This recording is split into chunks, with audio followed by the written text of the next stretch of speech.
Corrimento vaginal de repetição. A gente sempre pergunta o seguinte dentro do bioalinhamento: qual seria a vantagem biológica disso acontecer? Por que a gente fala de vantagem? Porque o nosso corpo, ele atende a essas necessidades biológicas. O nosso corpo, ele não cria comportamentos ou ele não adota comportamentos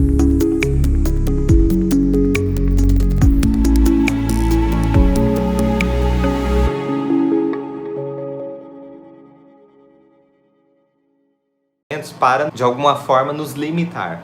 Ele adota comportamentos que são favoráveis por conta de um estímulo. E que estímulo é esse? Um estímulo impactante, que nós vivemos sobre um hiperestresse. Por que hiperestresse? Porque é impactante, inesperado e é vivido de uma forma bastante intensa, né, pela pessoa. E é isso que diferencia a minha situação de outra pessoa, porque cada um percebe o mundo de forma diferente. Obviamente, cada um de nós percebe uma situação, dependendo de se você é homem, se é mulher, então os resultados também serão diferentes. O que importa para mim, de repente, para você, não faz a mínima diferença. Aí sempre a gente parte do princípio de perguntar para nós mesmos qual seria a vantagem biológica desse comportamento do meu paciente. No caso do corrimento vaginal, é como se houvesse uma necessidade do organismo de expelir algo como se não estivesse apropriado no local. Então, aonde o corpo expressa um comportamento, né? E aí a gente sempre fala de comportamento, a gente não fica aqui falando de doenças, porque são comportamentos. A doença soa como algo agressivo, né? Eu preciso combater, eu preciso eliminar a qualquer custo. Quando a gente entende o comportamento, fica um pouco mais leve. A gente percebe que o nosso corpo está a nosso favor. Então, qual seria o comportamento? É uma tentativa do corpo de tentar eliminar, é como se fosse uma sujeira na genitália. Mas essa sujeira é real ou não, no caso de algo real. Essa mulher pode ter dormido com a pessoa. Essa pessoa, depois que ela já estava tendo relacionamento, essa pessoa se mostrou diferente. Então é como se fosse um parceiro que não serve. Ou pelo menos, diante de certas atitudes, naquele momento específico não está servindo. E aí o corpo começa a ter manifestações. E por que se torna recorrente? Porque cada vez que tem contato com a informação do cenário, pode ser sempre no verão, pode ser sempre no inverno, tudo depende. Quando é que houve aquela situação que foi um hiperestresse? É como se sofresse um impacto. Então, quando é que isso aconteceu? E aí o corpo começa a ter essas manifestações. São pistas. Por isso que a gente precisa perguntar para o nosso paciente quantas vezes isso acontece, como que é essa recorrência desse comportamento, quando é que isso mais se manifesta, quando é que os sintomas eles iniciam. Então a gente precisa fazer essa investigação para a gente poder entender o cenário da pessoa, para poder entender o que na percepção dela levou a ter esse comportamento. E aí a gente começa a entender, né, que às vezes não é só no real. Uma coisa que pode ser até virtual. Vamos supor, uma mulher de 40 anos, que tem uma filha de 18 anos, que iniciou a vida sexual, então a abertura de conversar com a mãe, enfim. Mas a mãe descobriu que esse parceiro, né, o namorado da filha, então na percepção dessa mãe, é alguém que ela considera que não serve para a filha. Então, de forma virtual, né, ela se coloca no lugar da filha. Esse cara não serve para minha filha, esse cara não pode prosseguir com isso. Ela pode ter comportamentos, porque a preocupação dela fica direto como se fosse com ela. Nossa, porque se fosse comigo, eu não ficaria com ele, porque se fosse comigo, porque se fosse comigo. E de tanto pensar nisso, de tanto ser forte isso para a mãe, pode ter manifestação na mãe. Entendeu? Porque para a filha talvez esteja tudo bem. Aqui dentro existe uma pendência, algo que não está resolvido. Então por isso que começa a ter comportamentos. Então tenta descobrir na sua paciente quando é que iniciaram os sintomas. Porque essa data cronológica vai levar a tua paciente a uma data de um evento que aconteceu na época, pouco antes do início dos sintomas, que na percepção dela, e aí a gente se isenta de qualquer julgamento, deixa ela contar as histórias, é como se fosse o parceiro não servisse, pelo menos não naquele momento. Eu não estou falando aqui exatamente de algo assim mais extremo, né? Algo pesado, né? Algo sujo, realmente sujo. Eu estou falando assim, de repente, olha, uma pessoa tem um casamento feliz e num certo dia foram numa festa E esse marido, ele ultrapassou um pouco mais e ficou inconveniente. Ele talvez quis ter relação com a esposa, só que a esposa não estava afim por conta de que ele estava embriagado, enfim, naquelas condições não queria. Não quer dizer que ela não o ame, não quer dizer que ela não queira, não deseje ele, mas não naquelas condições. E se de repente ele deu uma forçadinha, no sentido assim de insistência, ficou chato, né? Ela talvez teve esse choque, né? Esse parceiro dessa forma não serve pra mim. Não que no outro dia ela vai dar um pé na bunda dele ou coisa parecida, mas alguma coisa provavelmente ela faça. Se ela perceber que talvez não consegue fazer nada, foi impactante demais, o corpo começa a ter comportamentos. E aí vem essas manifestações. Urticária recorrente. Urticária dá uma coceira na pele incrível, né? E aí como que eu encontro o que está causando essa urticária? Urticária sempre acompanha uma conotação de tentar arrancar algo. E o arrancar, gente, olha que interessante, é o arrancar com as unhas mesmo, né? Por isso que a gente coça. É como se tivesse um contato aqui presente que eu não quero, então eu coço. Qual é a vantagem da coceira? É uma tentativa de arrancar com as unhas aquilo que para mim eu não quero contato de forma alguma. Porém, parece que o contato está aqui em mim. Eu sei que eu já tomei banho, eu sei que não tá ali o contato, porque eu estou vendo. E como é que eu me livro disso, né? Toda hora eu me lembro. Aliás, eu nem lembro e eu fico tentando como se fosse arrancar aquele contato. Então por isso que vem essa manifestação, esse comportamento, que é uma vantagem biológica. É como se a gente não tivesse sido capaz de nos livrarmos daquele contato. E aí o corpo tem uma manifestação em forma de alergia, em forma de urticária, que aí você vai esfregar toda hora e é como se em algum momento você vai conseguir arrancar essa informação do seu corpo. E lembrando que pode ser de um toque real, de um contato real, pode ser de um contato imaginário. Então assim, ó, só de pensar que aquele assaltante me pegasse pelo pescoço, olha, até me coça aqui, ó. Isso é a mesma coisa quando a gente fala assim, ó. Provavelmente vocês já tiveram pacientes que chegaram no seu consultório, vocês foram fazer atendimentos, e esse paciente, talvez uma criança, eu falo criança porque estava na escola, né, e tem muito contato com outras crianças. Às vezes ficou coçando e tal, começa a coçar a cabeça e fala assim, ah, ele tá com piolho. Dá uma coceirinha na tua cabeça? Então só de imaginar, piolho pode ficar na tua cabeça, já dá aquela coceirinha, parece, né? Então é o imaginário. Né? O virtual é você ver alguma coisa em outra pessoa e você se coloca no lugar dela. E aí começa a ter manifestações no seu corpo porque você viveu muito intensamente. Sabe aquela coisa assim? Eu me coloco no lugar do outro. Tem alguns casos que é até perigoso a gente se colocar no lugar do outro porque acaba vivenciando demais.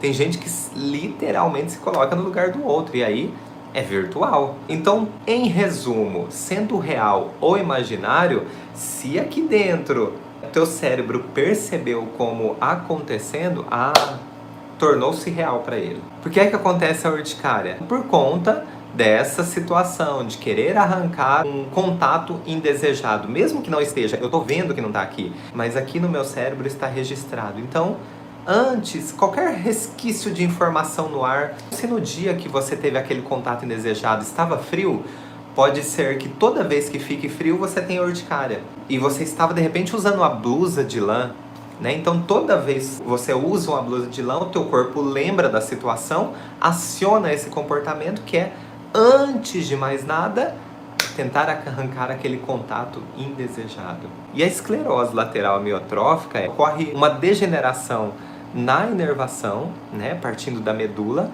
e aí vai perdendo os movimentos dos membros inferiores e cada vez vai se tornando mais limitada a pessoa.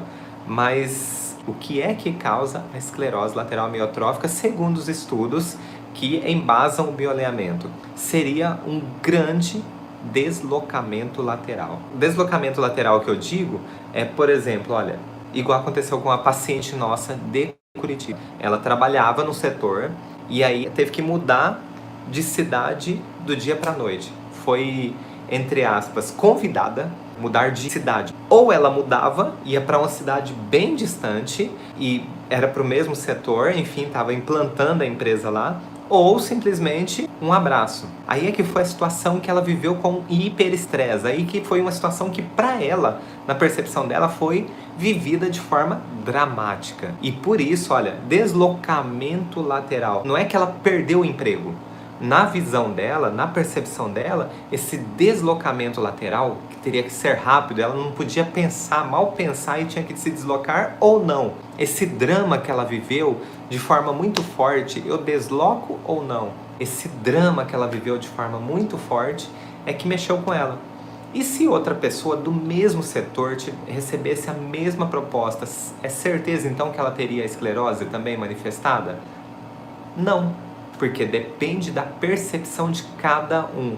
Pode ser que um simplesmente fala assim, nossa, que legal, eu gosto mesmo de viajar, eu gosto de aventuras, e outro de repente fala assim, quer saber, eu nem gostava desse emprego, eu vou fazer outras coisas, eu vou pedir as minhas contas. Entenderam que existe um conflito biológico? Conflito biológico é, eu não sei o que fazer, eu não consegui fazer aquilo que gostaria, eu não conseguir ter reação. E a nossa biologia, ela vem com um comportamento por conta de um estímulo que foi muito forte. Qual que é o estímulo? É esse hiperestresse, é essa situação que eu vivi de forma dramática. É a situação que o seu paciente viveu de forma dramática para ele. Aí é que tá. Porque de repente você vai falar assim, não, mas lá era muito melhor pra você, mas você ia ficar mais perto da sua mãe, você ia ficar mais perto da tua família. O problema é como o teu paciente enxergou isso. Talvez esse era justamente o peso, talvez ele queria uma independência. E aí não vai adiantar a gente falar assim, não, mas tá tudo certo, tá tudo bem. Não tá tudo bem, para ele não tá tudo bem, senão ele não teria esse conflito biológico. Então a gente precisa olhar o nosso paciente de uma forma mais abrangente, escutando a história dele. O que determina que o organismo é mais ou menos conflituoso? Na verdade, a nossa percepção. A minha percepção não pode influenciar na percepção de vida do paciente. Eu só preciso entender, mas nunca julgar. Mas o que influencia se um paciente tem uma tendência mais conflituosa ou menos conflituosa é a percepção dele. Porque todos nós temos histórias de vida, temos pedaços, trechos de vida dramáticos, temos trechos muito alegres, temos trechos hilários. Mas o que é que faz diferente uma pessoa da outra? A percepção dela. E se ela percebe então o mundo como um lugar conflituoso, ela vai ter muitos conflitos biológicos, porque toda hora é acionado um mecanismo de luta ou fuga no corpo dela. Agora, se ela percebe o mundo de forma convidativa, de forma amistosa, provavelmente essa pessoa vai ter menos conflitos. O que eu estou dizendo aqui é a percepção, não é o eu quero sentir assim. Sabe aquela coisa, por exemplo, assim, eu perdoo, mas eu não esqueço? Essa pessoa, ela tem uma chance de ser bastante conflituosa. Não bate uma coisa com a outra, entendeu? E não é julgando se está certo ou errado. A história de vida de cada um nos faz perceber o mundo de uma forma diferente. Comportamento de mentiras. Qual a vantagem biológica? Existem as constelações esquizofrênicas, né? Então, as constelações que a gente fala dentro do bioalinhamento são comportamentos emocionais para mudar a percepção quando existe mais de uma situação que acontece de forma dramática. Quando acontece uma, até que o corpo ele começa a ter manifestações físicas. Quando acontece uma segunda com o mesmo cenário, o corpo começa a ter manifestações de comportamento emocional. Então é justamente para perceber um mundo diferente, porque de novo ele está como se estivesse caindo na mesma armadilha, né? Não está conseguindo resolver aquilo. Então a estratégia biológica é agora tentar mudar a emoção dessa pessoa. Olha que interessante. Quando uma pessoa passa por duas situações de grande desvalorização sobre ela mesma, né? Ou sentido por outra pessoa, então ela começa a ter comportamentos que não são conscientes, que fique bem claro aqui, comportamentos de um megalomaníaco, né? Que é isso? São pessoas que sempre estão contando vantagens, são pessoas que sempre têm uma necessidade de se mostrar grande, de se mostrar vitorioso, de se mostrar mais que os outros. Então muitas vezes a gente acaba julgando essas pessoas. Por isso que é difícil, olha só, é uma questão biológica na maioria das vezes. E essas pessoas que têm esse comportamento de ego inflado, né? Tem gente que, nossa, é ego inflado até para doença, né? Se chegar num consultório médico e alguém fala assim, nossa, eu tô vindo aí que, nossa, eu tô com uma dor de cabeça, eu preciso passar com o doutor aí. Aí essa pessoa já escuta, ela não pode falar para trás, então ela já fala assim, dor de cabeça? Ixi, eu tive uma enxaqueca que eu fiquei uma semana de cama. Você sabe o que é isso? Uma semana inteira. Não, dor de cabeça pra mim é fichinha, nem venho no médico mais. Então assim, até pra situações desconfortáveis, essa pessoa quer ser mais que as outras.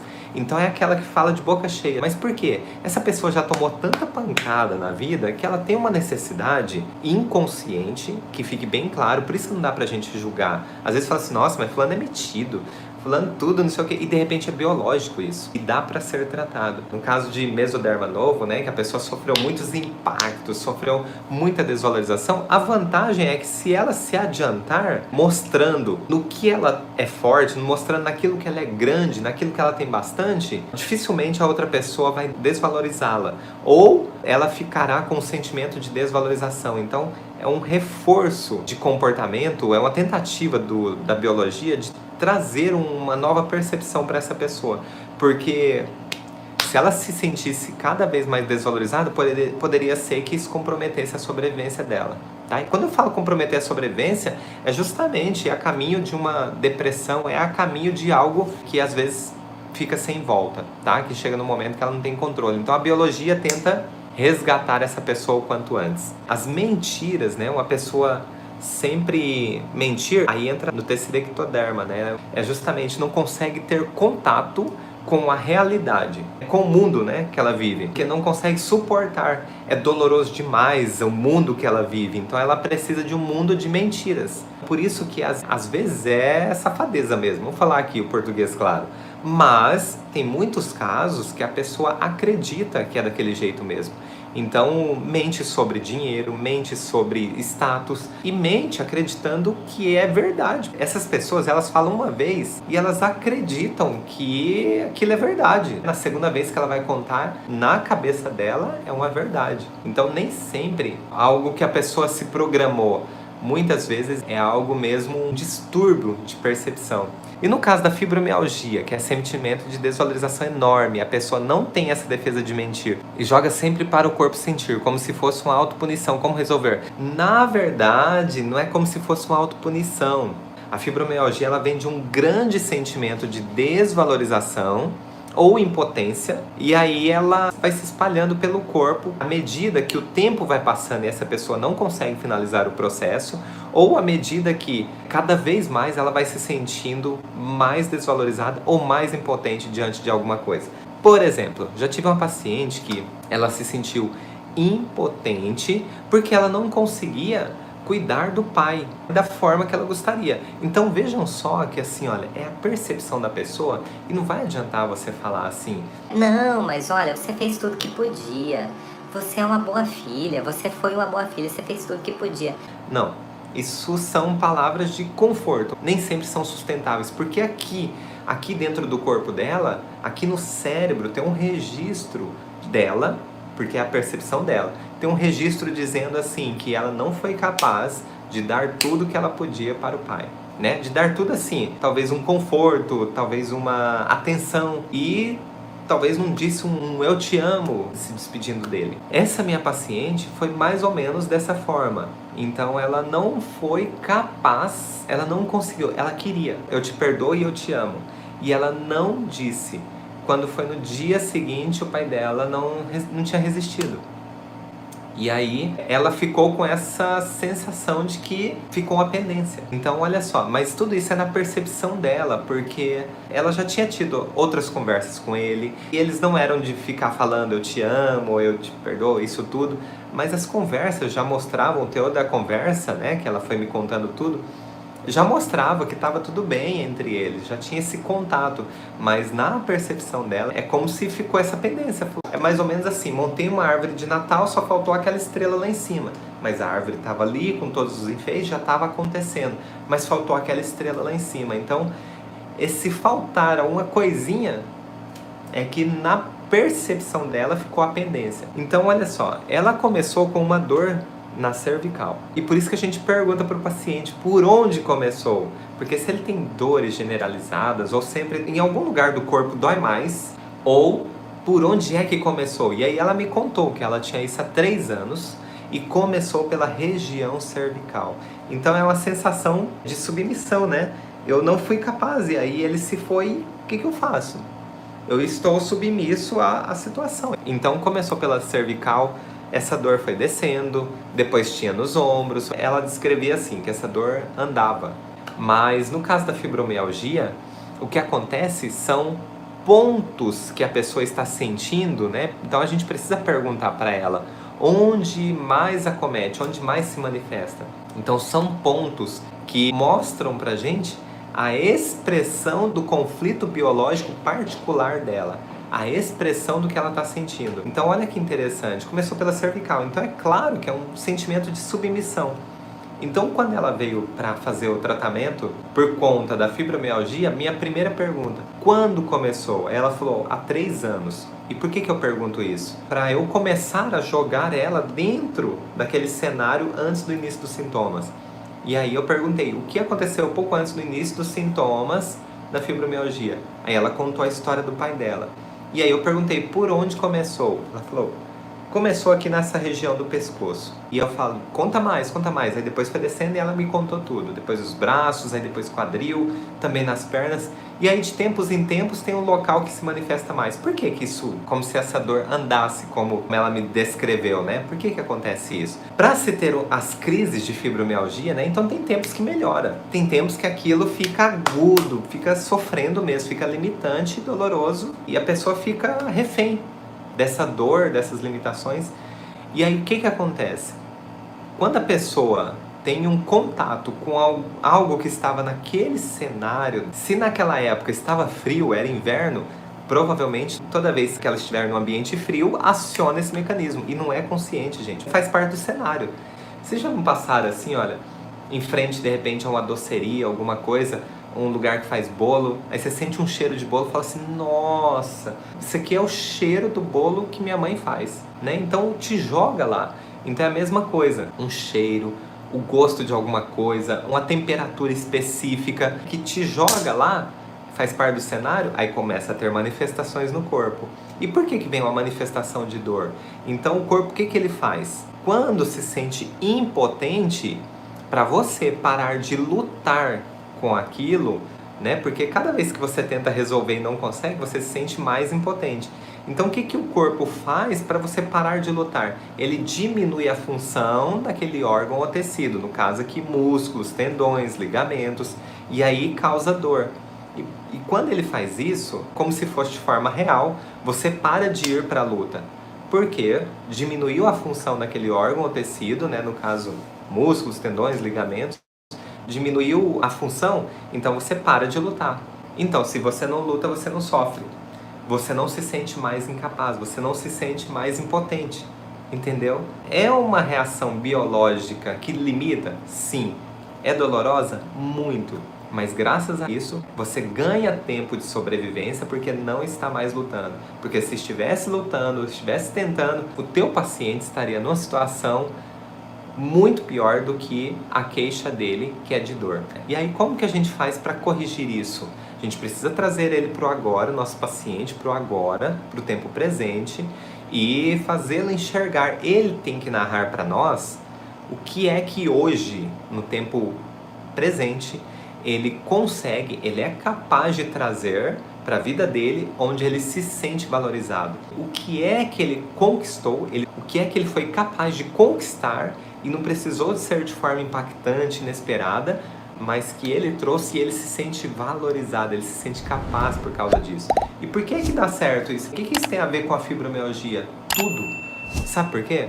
Porque é totalmente o contrário do que originou esse comportamento de dor no corpo dele. Então é por isso que aqui no cérebro dele reforça todo esse mecanismo, dá foco no que dá certo e para de dar foco naquilo que um dia não deu tão certo, que ele foi incapaz de fazer, que ele se sentiu impotente ou desvalorizado.